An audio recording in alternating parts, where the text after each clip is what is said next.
Assalamualaikum warahmatullahi wabarakatuh. Innal hamda nahmaduhu wa nasta'inuhu wa nastaghfiruh wa na'udzu billahi min shururi anfusina wa min sayyiati a'malina. May yahdihillahu fala mudilla lahu wa may yudlilhu fala hadiya lahu. Asyhadu an la ilaha illallah wa asyhadu anna Muhammadan abduhu wa rasuluh sallallahu alaihi wasallam la nabiyya ba'da amma ba'd. A'udzu billahi minasy syaithanir rajim. Bismillahirrahmanirrahim. Qala ilmuha inda rabbi fi kitab. Shadaqallahul azim. Kaum muslimin sidang jamaah salat tarawih yang dirahmati Allah. Pertama, di dalam lubuk hati yang tulus dan ikhlas ini, marilah kita bersyukur kehadirat Allah Azza wa Jalla yang telah melimpahkan segala rahmat, nikmat dan karunia-Nya kepada kita semua. Alhamdulillah, dengan izin Allah kita telah dapat berkumpul, bertatap muka, bermuajjadah di Masjid Raya di Makam yang kita banggakan ini. Mudah-mudahan kita akan termasuk umat-umat yang abadan syakurah, umat yang selalu bersyukur kepada Allah Subhanahu wa taala. Kemudian salawat serta salam semoga tercurah selalu kepada baginda kita Nabi Muhammad sallallahu alaihi wasallam, kepada para keluarganya, sahabat-sahabatnya, dan kepada semua pengikut-pengikutnya, dengan ucapan Allahumma salli ala Muhammad wa ala ali Muhammad.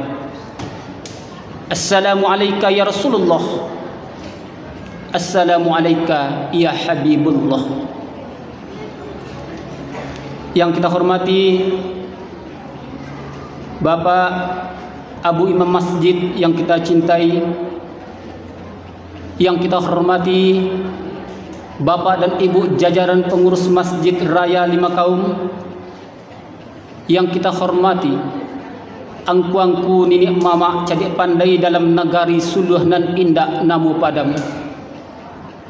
Seterusnya kepada ibu-ibu bendokan duang limpape rumah nan gadang, dan yang kita banggakan anak-anak dari kita.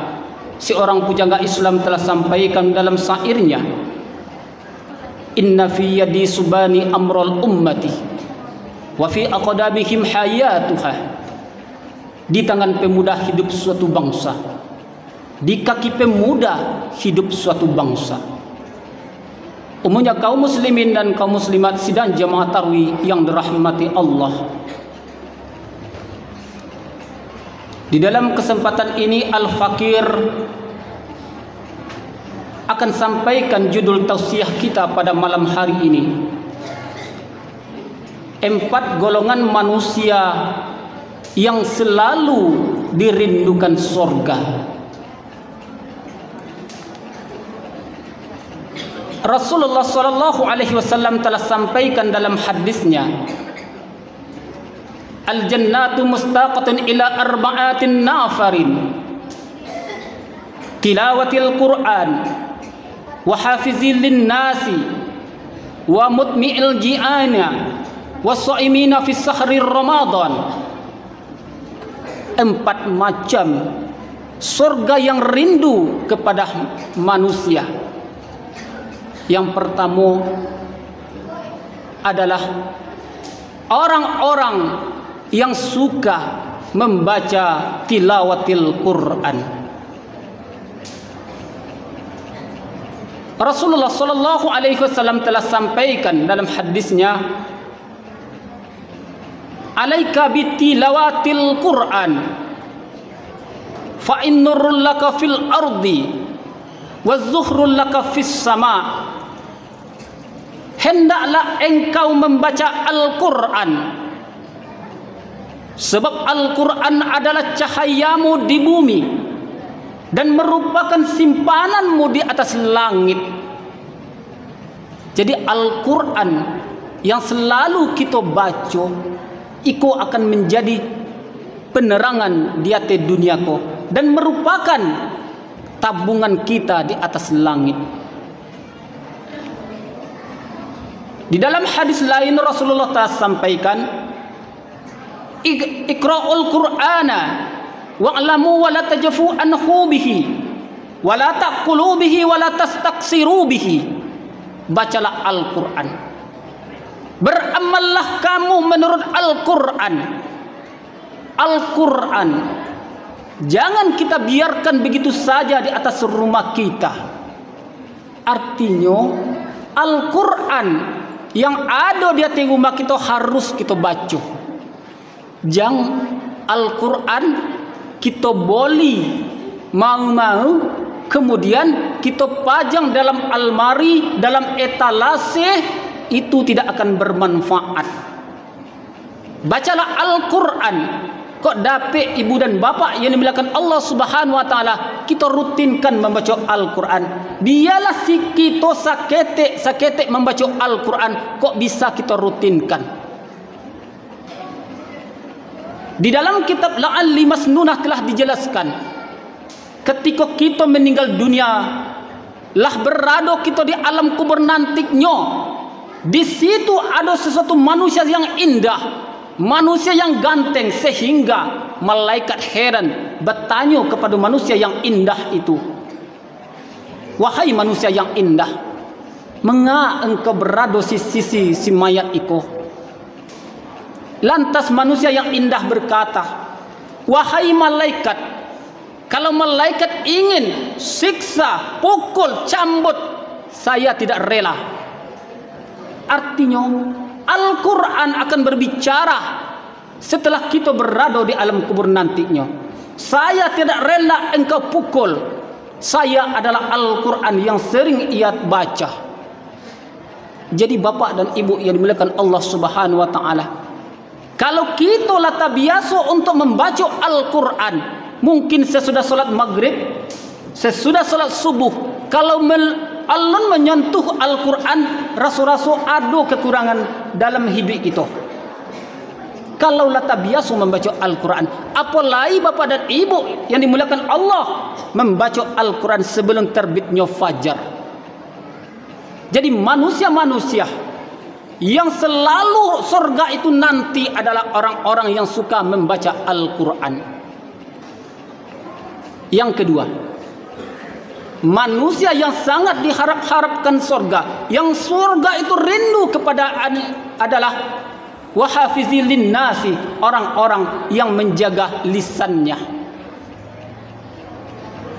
Ibu dan bapak yang dimuliakan Allah Subhanahu wa taala, kalau manusia andai kata kita pukul kepalanya pakai kayu, kemudian kita larikan ke rumah sakit, mungkin sebelum sampai ke rumah sakit akan meninggal dunia. Atau manusia kita tusuk dengan pisau, mungkin seketika akan meninggal dunia, sakitnya cuma sebentar. Tetapi kalau luka karena lidah, itu lama teringatnya. Hati-hatilah kita dengan berbicara. Bak pitu orang kita malantai doh sebelum talubuat, mangango mako mengecek.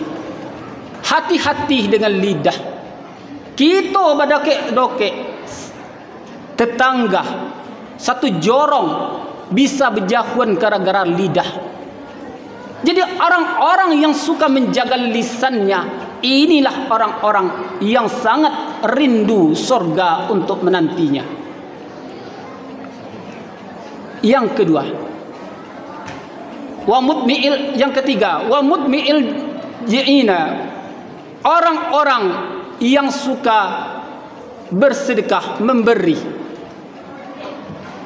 Rasulullah SAW telah sampaikan, al-bakhilu la yadkhulul jannah walau kana zahidan.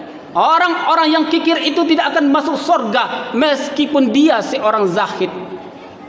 Arti zahid, ia puasa, ia solat, tetapi tidak mau untuk berinfak, bersedekah. Ambo akan ungkapkan sebuah berita yang sangat viral di akhir tahun 2022. Seorang pensiunan TNI, Pak Haryanto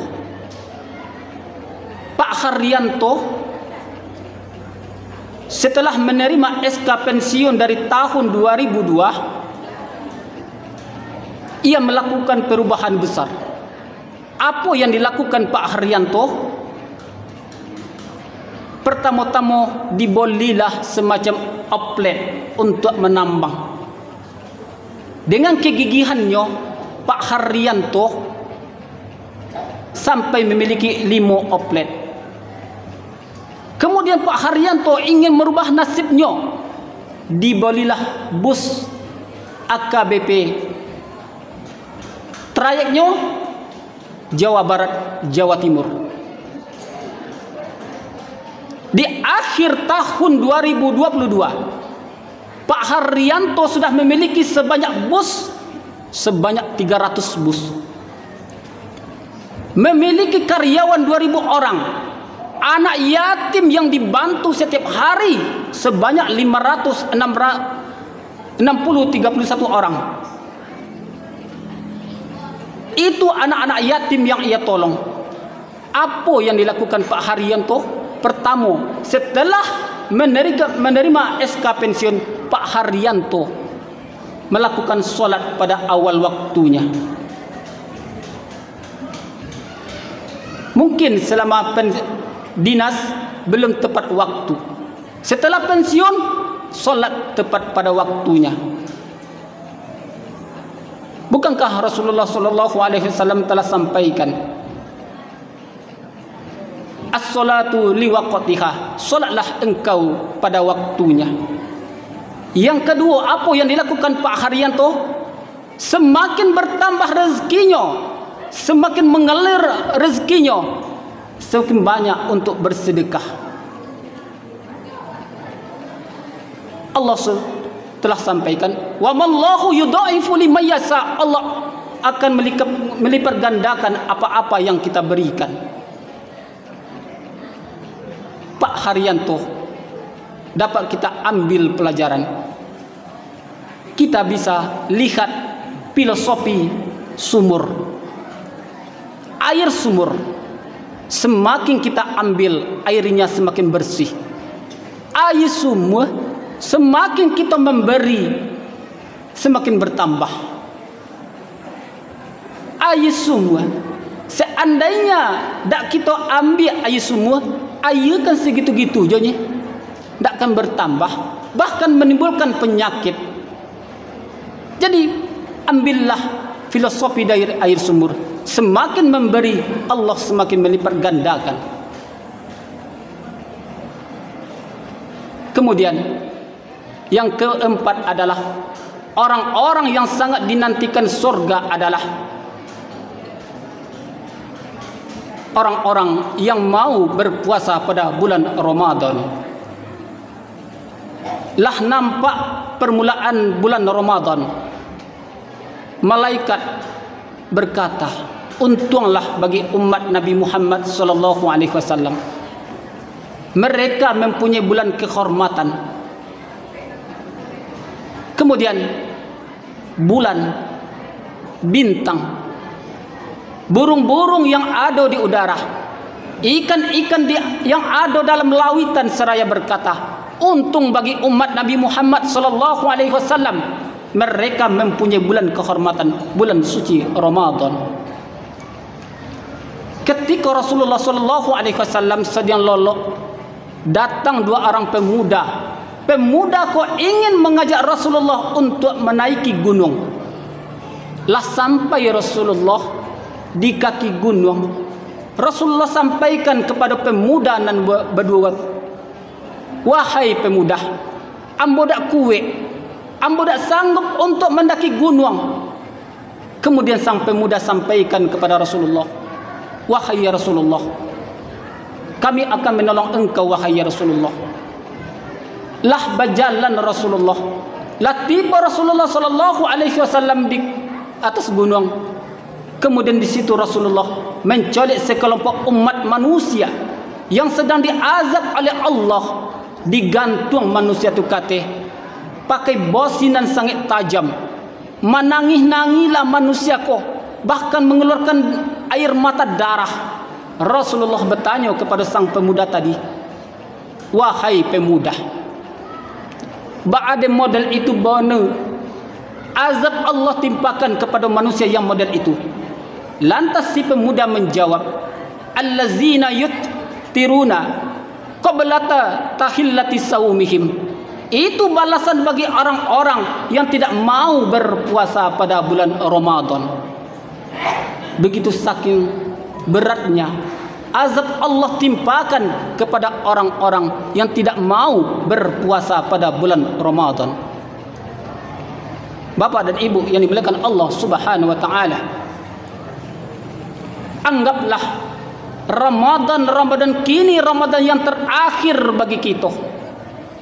Tak ada satupun jaminan manusia untuk mencolek Ramadan akan datang. Bukankah Allah telah sampaikan, Kul innal mautal ladzi tafirruna minhu fa innahu mulaqikum.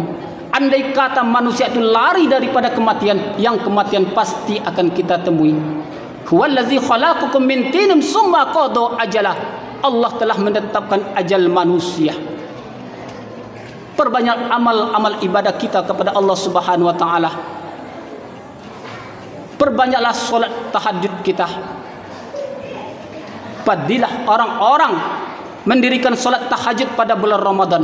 Berniat aja kita akan mendirikan solat tahajud pada bulan Ramadan, maka pakaian kita berdoa kepada Allah, wahai ya Allah, berikanlah pakaian yang indah dari sorga. Kemudian kita berangkat ke kamar mandi, kita pakai sandal terompah, sandal pun berdoa kepada Allah Subhanahu wa taala, wahai ya Allah, kukukanlah kaki hambamu dalam melewati jembatan siratal mustaqim. Kemudianlah sampai kita di kamar mandi, kita ambil gayung timbo, gayung pun berdoa kepada Allah Subhanahu wa taala, wahai ya Allah, berikanlah gelas-gelas yang indah dari sorga. Kemudian air pun berdoa kepada Allah, wahai ya Allah, sucikanlah hambamu sebagaimana lahir dari rahim ibunya. Dan setelah kita bersiap-siap untuk melakukan ibadah solat tahajud pada bulan Ramadan, maka apa yang ada di atas rumah kita, seisi rumah kita selalu berdoa kepada Allah, wahai ya Allah, lapangkanlah kuburnya, terangilah kuburnya wahai ya Allah. Begitu mulianya bulan suci Ramadan. Bapak dan Ibu yang dimuliakan Allah Subhanahu wa taala, mari jadikan Ramadan yang terakhir bagi kita. Seorang penyair telah sampaikan betapa banyak orang mati tanpa sakit, betapa banyak orang sakit justru hidupnya lebih lama. Setiap hari malaikat menebar kain kafan, sementara kamu lalai akan kewajiban. Maka berikanlah taubat kepada dirimu sebelum mulutmu terkunci dan engkau mati. Ibu dan bapak yang dimuliakan Allah Subhanahu wa taala, jadi sekali lagi kita sampaikan, ada 4 golongan manusia yang selalu dinantikan surga. Yang pertama, orang-orang yang suka membaca Al-Quran. Yang kedua adalah orang-orang yang suka menjaga lisannya. Dan yang ketiga adalah orang-orang yang suka memberi bersedekah. Dan yang terakhir adalah orang-orang yang mau berpuasa pada bulan Ramadan. Ibu dan bapak yang dimuliakan Allah Subhanahu wa taala, kembang melati sungguhlah indah, di tengah taman jadi hiasan. Harum Ramadan tercium sudah, kalau ada salah mohon dimaafkan. Billahi taufiq wal hidayah. Assalamualaikum warahmatullahi wabarakatuh.